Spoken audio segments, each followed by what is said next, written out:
অংশগ্রহণে ঐতিহাসিক রথযাত্রা মহোৎসব শাহবাগ ইস্কন মন্দির থেকে যে যাত্রা শুরু করেছিল, অল্প কিছুক্ষণের মধ্যে সেটি ঢাকেশ্বরী জাতীয় মন্দির প্রাঙ্গণে প্রবেশ করবে।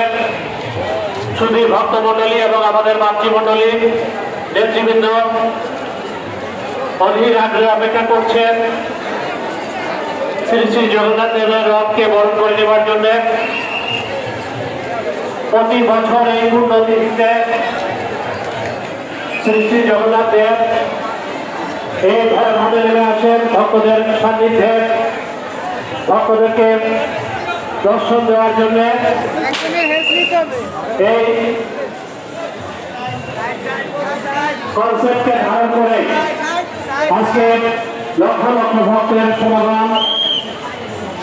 ঢাকা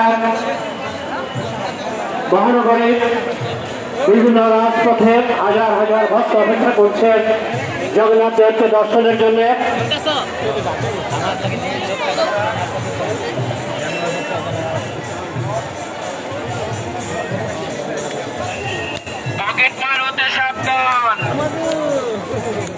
যারা ভক্তরা প্রবেশ করেছেন এখানে ভিড় না করে আপনাদেরকে মূল মন্দিরে যাওয়ার জন্য অনুরোধ করছি।